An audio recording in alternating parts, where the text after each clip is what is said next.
Tenían apenas 4 años y 5 años. 10 niños sonriendo, riendo, con mochilas diminutas con personajes de dibujos animados y almuerzos empacados en casa. Se suponía que fuera solo una excursión de un día, para explorar la naturaleza, perseguir mariposas y abrazar árboles. Pero en el momento en que el sol se puso, ningún niño regresó. Sin huellas, sin sonidos, sin pistas. Solo un autobús escolar vacío, abandonado al inicio del sendero. Puertas abiertas de par en par, como si alguien o algo se los hubiera llevado. Durante semanas, equipos de búsqueda peinaron el bosque. Perros rastreadores, drones, cientos de voluntarios, pero era como si la tierra los hubiera tragado enteros. El bosque no devolvió nada. Se suponía que fuera una excursión sencilla en la reserva natural de Larkwood. Un día lleno de risas, redes para mariposas y cajitas de jugo. Pero al atardecer, el autobús escolar estaba abandonado al borde del bosque.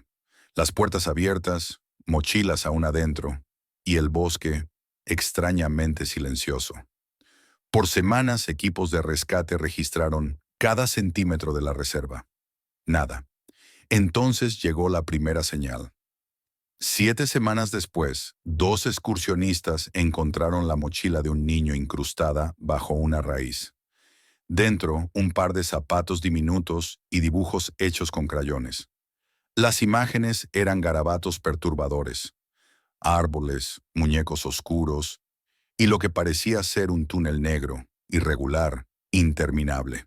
Una sola palabra, casi ilegible. Las autoridades reabrieron el caso. La sospecha pronto recayó sobre un hombre, el señor Hensley, el maestro principal. Pero él simplemente desapareció. Dejó su apartamento, su coche, toda su vida, y nunca más fue visto. La investigación se enfrió. Los medios siguieron adelante.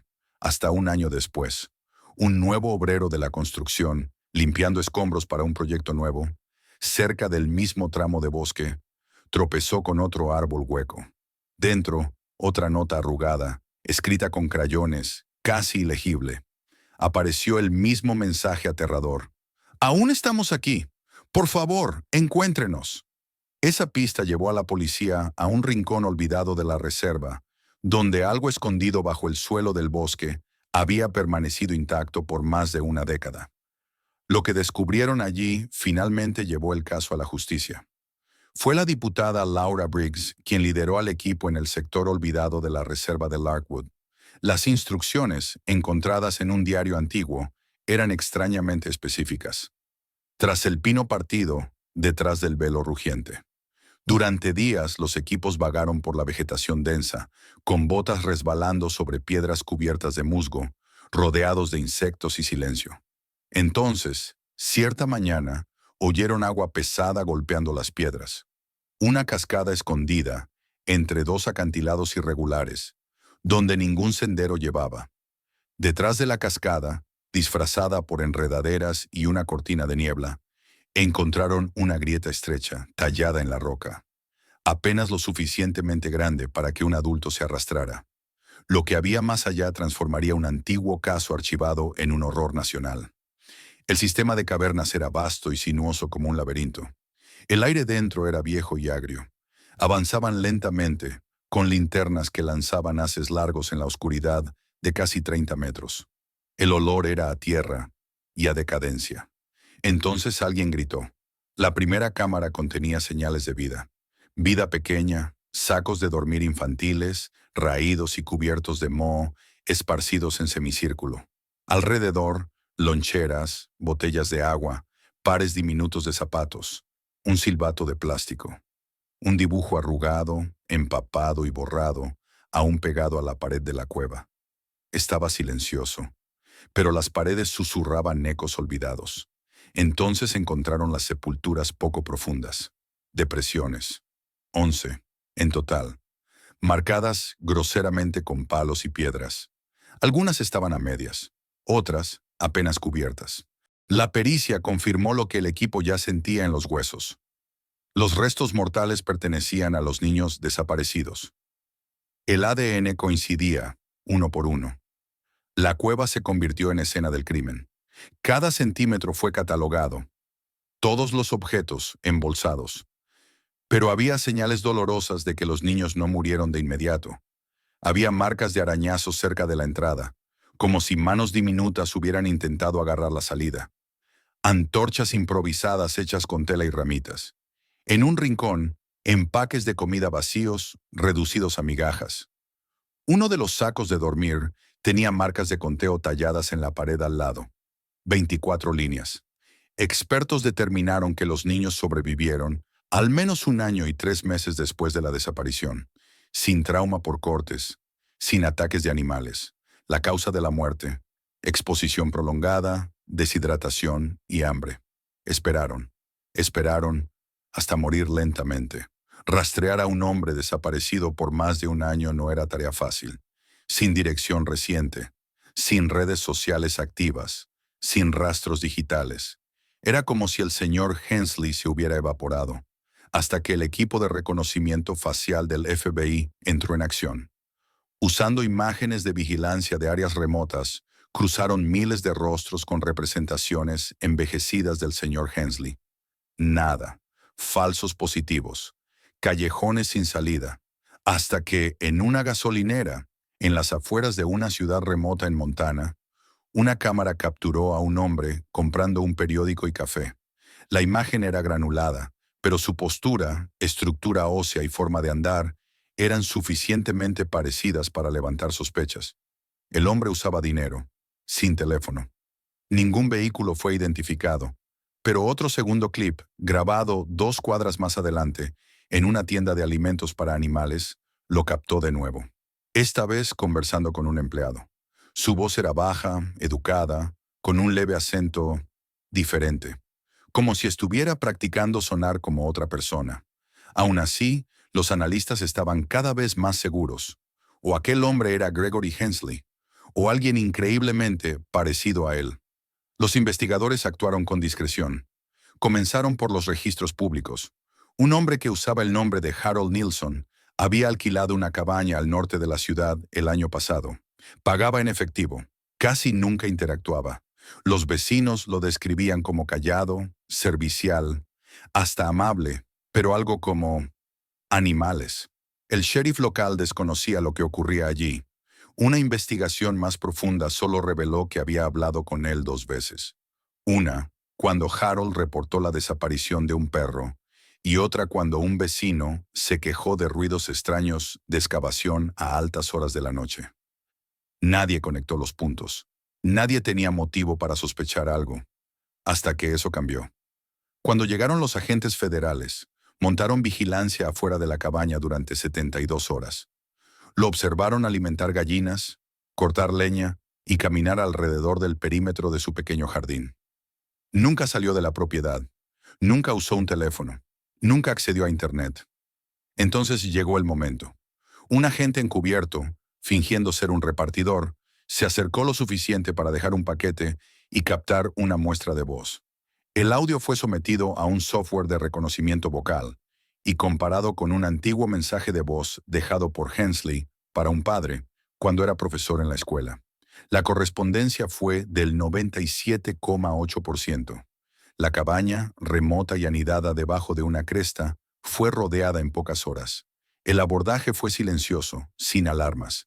El giro en el caso no vino por la ciencia, sino por la desesperación. Durante 4 días, observaron a Hensley. Rara vez salía de la cabaña. Cuando lo hacía era solo para recoger agua del arroyo o cortar leña. Ninguna señal de niños, ningún arma visible. Pero entonces vino el sonido. Poco antes del amanecer del 5.º día de vigilancia, los micrófonos captaron un canto bajo y un zumbido que resonaba dentro de la cabaña. Algo repetitivo, indescifrable.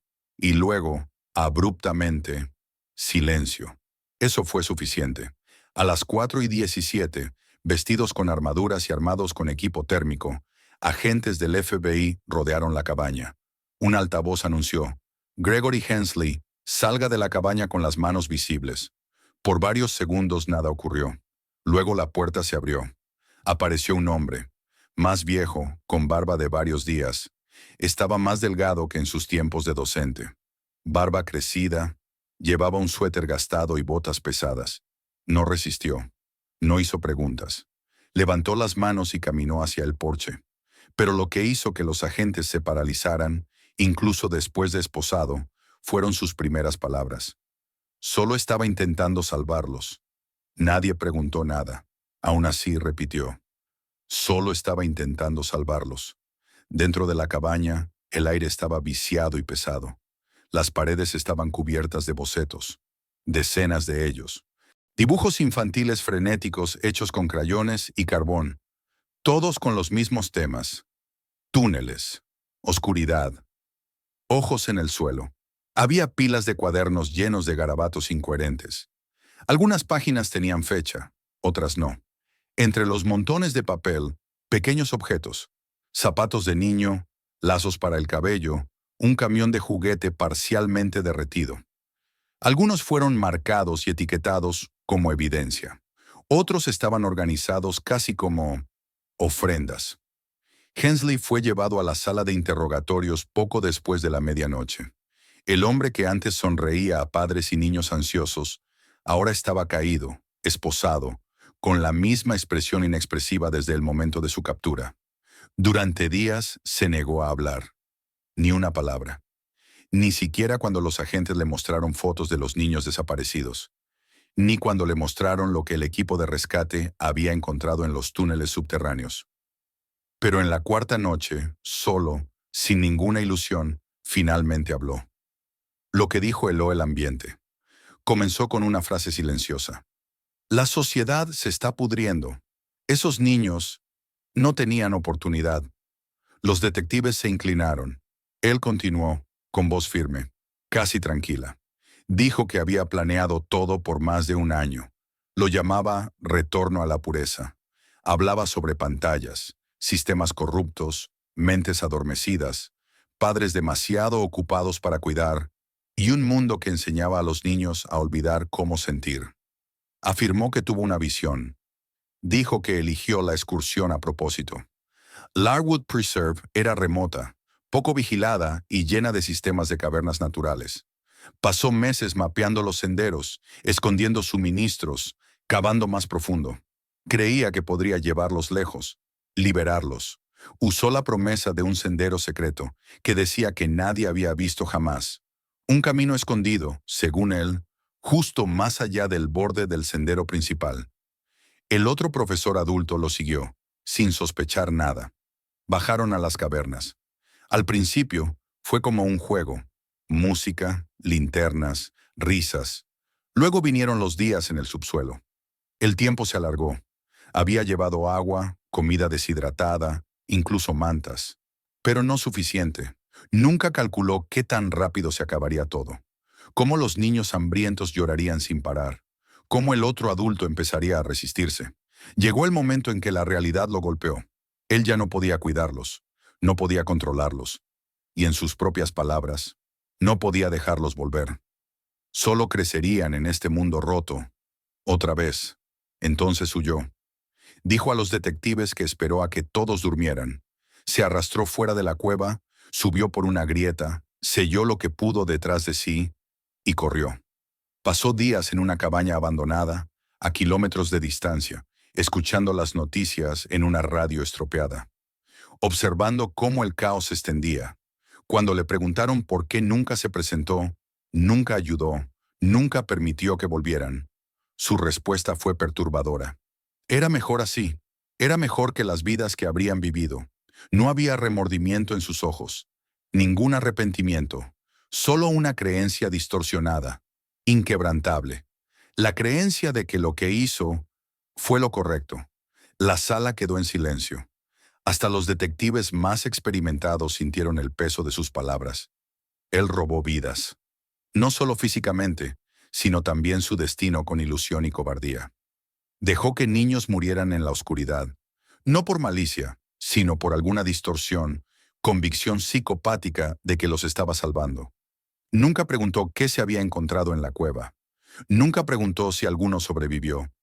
Simplemente se recostó en su silla y susurró, «Nunca lo entenderás». Y quizás tenía razón.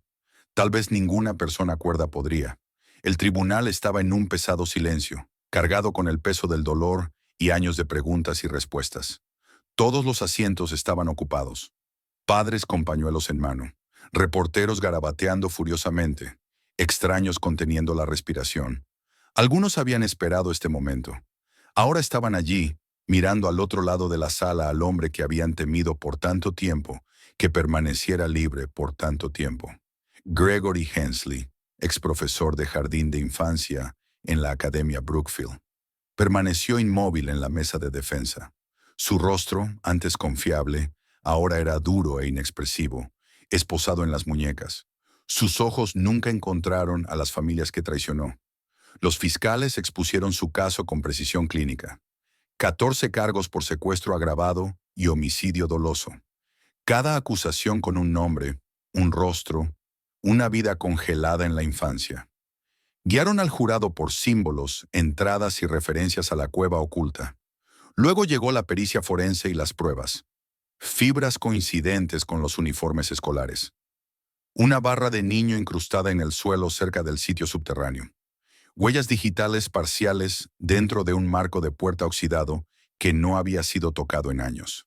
La acusación pintó un retrato escalofriante de un hombre que condujo a todo un grupo al bosque y nunca lo sacó. El equipo de defensa argumentó inestabilidad mental, alegando que había sufrido un problema psicológico, un colapso. Intentaron sembrar dudas sobre la línea temporal. El peso de las pruebas y el horror absoluto del caso silenciaron cada intento de suavizar sus acciones. 3 semanas más de testimonios. Un detalle atormentaba a todos en la sala. Los dibujos con crayones, repetidamente introducidos como evidencia. Mostraban imágenes extrañamente similares a lo que se había encontrado luego en el oscuro subsuelo. Túneles, niños detrás de rejas, una figura alta con ángulos agudos y ojos vacíos. Cuando el jurado finalmente fue retirado, toda la sala esperó. Pasaron horas, hasta que volvieron. La persona 4 subió sosteniendo el veredicto y anunció con firmeza: en todas las acusaciones de secuestro y homicidio, consideramos al acusado culpable. Suspiros llenaron el tribunal. Una madre rompió en llanto. Un padre susurró el nombre de su hija. La juez Riley se dirigió a Hensley. Su rostro era severo, pero sus ojos traicionaban una profunda tristeza. No por el hombre, sino por lo que él había arrebatado. Gregory Hensley dijo con voz resonante en la sala: robaste sus futuros, enterraste la esperanza en la tierra, atrapaste a niños inocentes y a un profesor en la oscuridad, y dejaste a sus familias en silencio año tras año. Por ello, este tribunal te condena a prisión perpetua, sin libertad condicional, sin apelaciones, nada. Se inclinó hacia adelante, mirando con firmeza. Envejecerás tras las rejas, pero no serás olvidado. Cada aliento que tomes te recordará a aquellos a quienes robaste. Hensley no vaciló. No dijo nada mientras era llevado. Solo miró una vez el dibujo colocado frente a la juez. Uno recuperado de la cueva. La ciudad de Brookfield había permanecido en silencio por meses. Hasta los pájaros parecían más callados. Las risas en los patios de juego habían desaparecido. Las familias evitaban la escuela. Los profesores se retiraron a mitad de semestre y el nombre Larkwood apenas se mencionaba, y solo en susurros. Pero un año después, la tragedia reunió a la comunidad nuevamente. Esta vez no para buscar, ni protestar, ni cuestionar, sino para recordar. La Academia Brookfield realizó un servicio memorial final. Ya no era solo un evento escolar, fue una reunión de toda la ciudad. El gimnasio que antes se llenaba con las charlas matutinas y los bailes escolares, ahora estaba silencioso, adornado con velas y fotografías. 10 pequeñas sillas estaban alineadas en el escenario. Cada una tenía una rosa y una foto enmarcada, rostros sonrientes congelados en el tiempo. Detrás, una silla más grande para la señora Wells, la profesora. Los padres se sentaron tomados de la mano. Los maestros susurraron los nombres de sus alumnos. Y cuando la directora de la escuela, la señora Kellen, se levantó para hablar, su voz falló antes de pronunciar la primera palabra. No hay respuestas aquí. Finalmente pudo decir: solo recuerdos, solo amor y solo nuestra promesa de que nunca serán olvidados. Después de la ceremonia, toda la ciudad caminó en silencio hacia la reserva Larwood por última vez. El viejo sendero, el único que conducía al bosque donde desapareció el grupo, fue cerrado permanentemente. Se colocaron nuevos carteles. Se instalaron cercas que protegen las entradas. Pero algo nuevo había sido añadido. Al inicio del sendero, un camino curvo de piedras blancas alineadas en la tierra. 14 piedras pequeñas y 3 grandes, cada una grabada con un nombre. Flores ya habían comenzado a crecer en las cercanías, algunas plantadas por voluntarios, otras que parecían florecer por sí solas. El sendero fue renombrado como Sendero de los Niños. Nadie jamás lo volvería a subir, pero permanecía como una cicatriz silenciosa en el paisaje intacto, sagrado y quieto. En las semanas siguientes, sucedió algo inesperado. De la tristeza comenzó un movimiento. Empezó con un grupo de padres, algunos de los cuales perdieron hijos, otros que simplemente no soportaban la idea de otro autobús escolar desapareciendo, sin seguridad, sin apoyo, sin controles adecuados. Se unieron y formaron la Fundación Brookfield para la seguridad en las excursiones. Su misión era simple: proporcionar a las escuelas en todo el país los recursos, herramientas de seguridad y sistemas de emergencia necesarios para proteger las excursiones, paseos por la naturaleza y viajes de estudiantes. Las donaciones llegaron a través de agencias de noticias seleccionadas hasta que la historia. Esta vez no para informar sobre la tragedia, sino para resaltar el cambio. En cuestión de meses, miles de escuelas ya utilizaban las guías y subvenciones para planificar con mayor seguridad excursiones estructuradas. Una tragedia se había grabado en el alma de la ciudad, pero poco a poco, Brookfield empezó a respirar nuevamente. Los parques infantiles volvieron a llenarse de niños. La academia abrió sus puertas para un nuevo año escolar, sin olvidar, pero negándose a dejar que el miedo prevaleciera. Al final del pasillo, bajo un mapa enmarcado de la reserva Larkwood, se instaló una placa, en memoria de aquellos que perdimos, en homenaje a las vidas que vivieron, y con esperanza para los que siguen. La ciudad nunca sería la misma, pero resistiría. Sería recordada y sanada, piedra a piedra. Nombre: adiós.